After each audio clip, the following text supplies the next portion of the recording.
His Excellency. The Assembly will now hear an address by His Excellency Abdelmadjid Tebboune, President of the People's Democratic Republic of Algeria. I request protocol to escort His Excellency.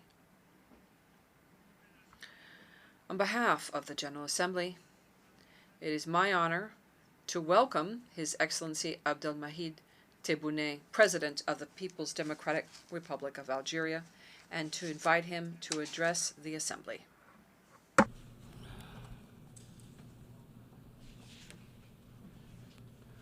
Bismillah ar-Rahman ar-Rahim. In the name of God, the compassionate, may peace be with the messengers. Your Excellency, President of the General Assembly, Excellency, Secretary General of the United Nations, Your Highnesses, Your Excellencies, ladies and gentlemen, allow me on this occasion to greet all the heads of state and delegations that are participating in the 78th session of the General Assembly of the United Nations. I also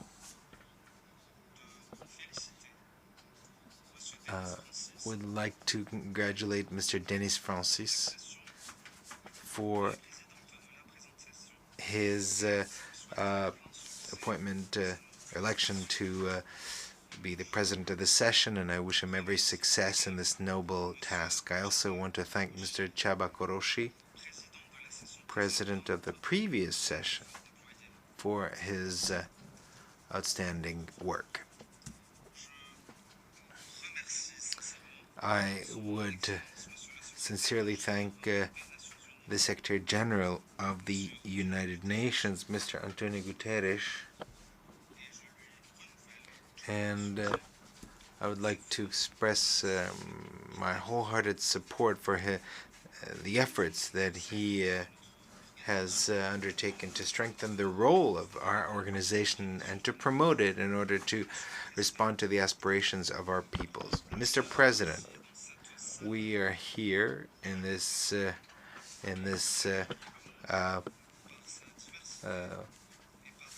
global hall that welcomes the entire world with all its differences and diversity, and we are here.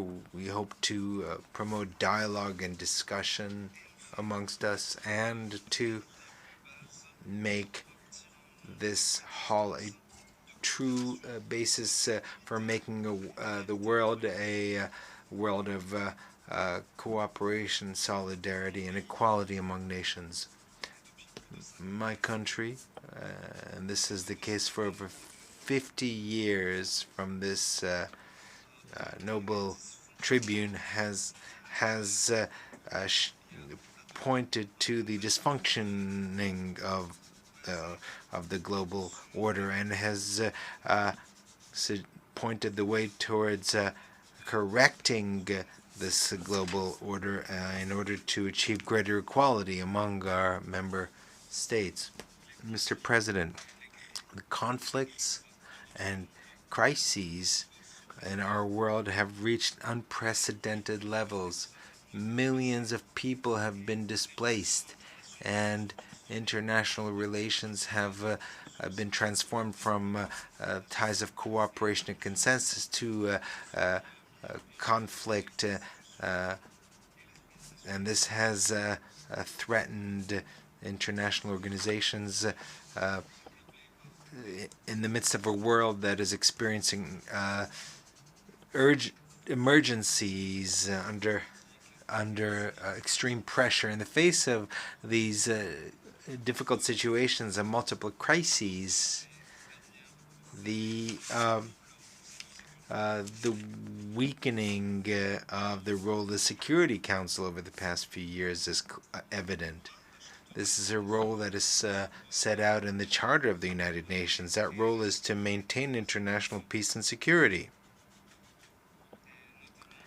and in particular by preventing the use of force and by tackling the causes that threaten peace, international peace and security, by ensuring a peaceful resolution of conflicts. I think the time has come for all of us to reflect together, to uphold the principles and goals of the UN Charter, and to strengthen our common engagement, and to establish a sound framework for strengthening international cooperation, make it more effective, and especially on major issues. The goal should be to consolidate international peace and security and to achieve the sustainable development goals in a multipolar world. Following this logic, Algeria, which is preparing itself to be a non-permanent member of the Security Council and aware of the responsibility that is incumbent on us, especially in the face of the challenges that the international community is facing. Bearing all that in mind, I want to take this opportunity to once again express my gratitude to the 184 member states who voted in favor of Algeria to be a non-permanent member. This is an expression of trust that Algeria will seek to justify and uphold throughout its term in the Security Council. We are ready to strengthen cooperation with all member states on the Security Council and in the UN as a whole. We also are ready to take advantage of our extensive experience in mediation and seeking political solutions to peacefully resolve conflicts. Very much in this spirit, my country will sit on the Security Council, bringing with it the aspirations of the African continent and the Arab world, and calling for overcoming conflicts and focusing on lasting solutions to conflicts by dealing with the root causes of these conflicts. Mr. President, any effort to strengthen joint international action forces us to respond to the constant appeals to strengthen the multilateral system by reforming the main organs of our organization in order to make them more transparent and ensure the necessary balance among the main organs and ensure an equitable geographical distribution, and thus revitalize the central role of the General Assembly as the only organ which truly reflects the diversity of our international community. This is a key element in strengthening equality among states and strengthening the pillar of a true democracy. Also, to make progress on intergovernmental negotiations on reforming the Security Council is essential, based on an inclusive and comprehensive approach. This should be an absolute priority for the international community in order to find a consensus and to implement a true reform that ensures greater representation and transparency. And here I reiterate the commitment of Algeria with regard to the common African position and the need to put an end to the historic injustice against the African continent. Mr. President, Algeria is aware of the price of freedom. We will never abandon just causes, and we will always support oppressed peoples who are fighting for their freedom. This is why we have always supported the Palestinian cause,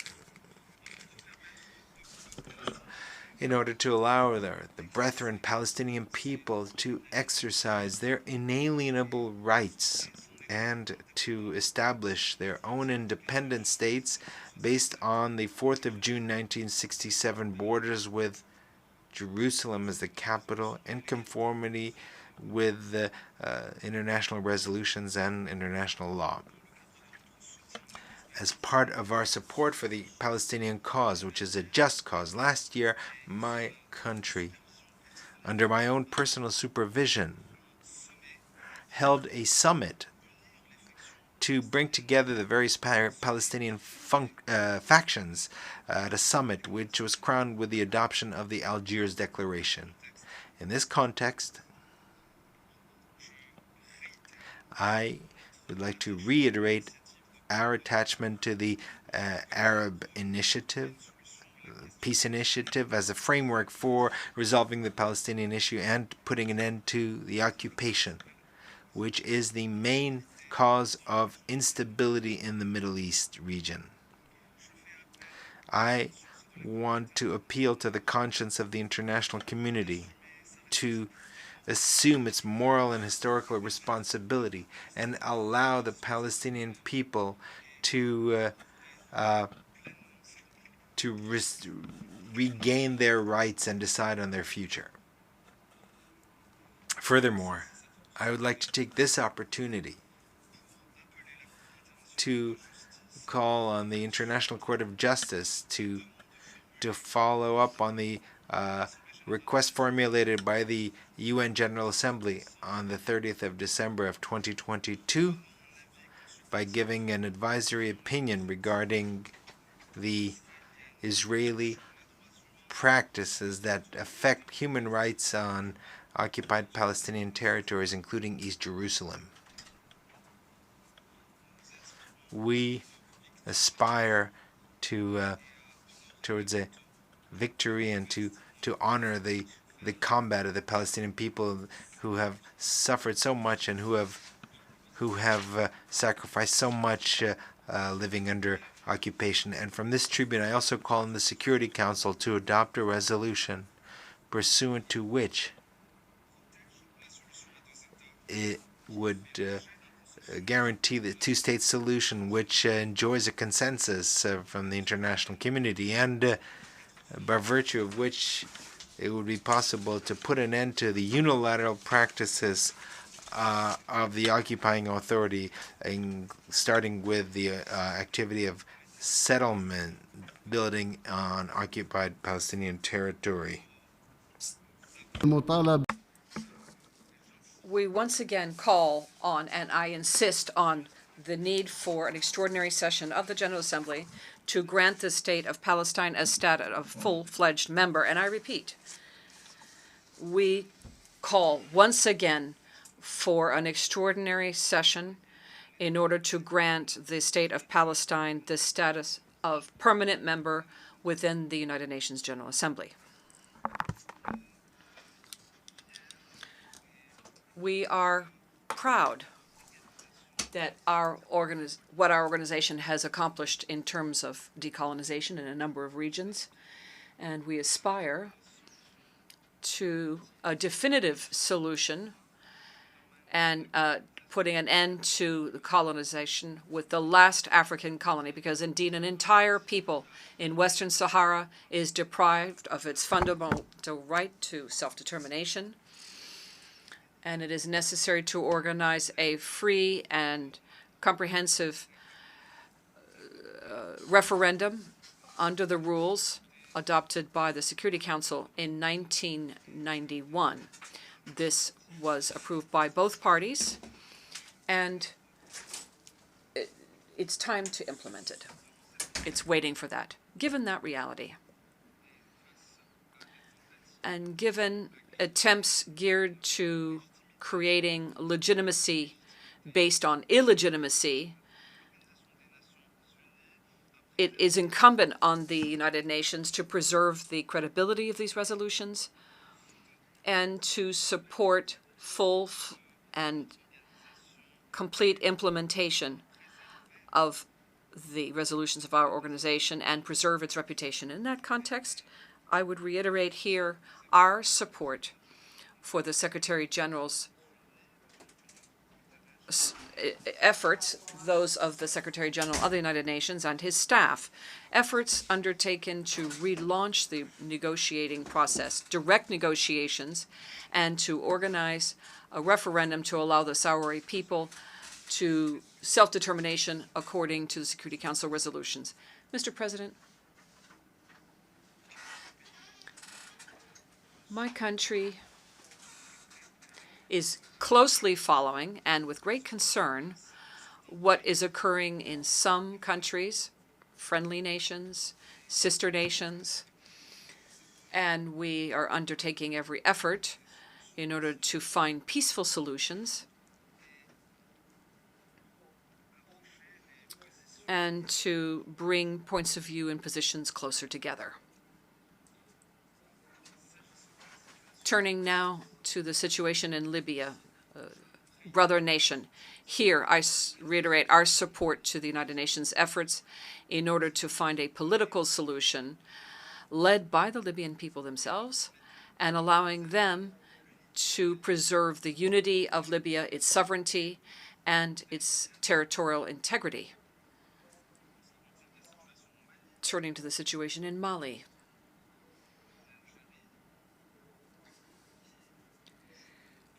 Algeria plays a lead role in the area of international mediation and presides the follow-up committee for implementation of the peace agreement and peace and reconciliation agreement in the Algiers process, is resolute in its efforts to overcome the obstacles in that sister nation. And here we reiterate our position, which is refusing resorting to force in order to settle conflicts.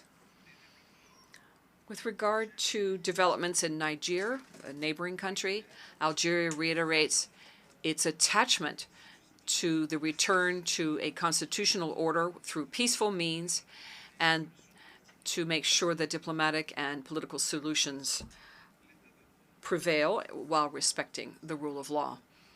We call for vigilance given the intentions of foreign intervention, military intervention, because this could have dangerous repercussions on peace and stability in Niger and in the region as a whole.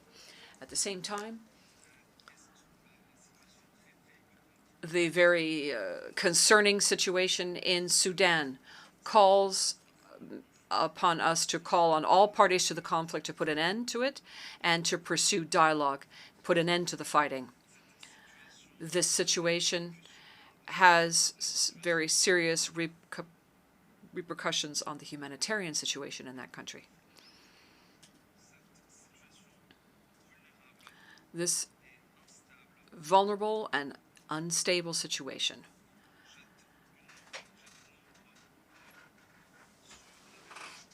is casting a shadow over the entire Sahel region and the Sahara region.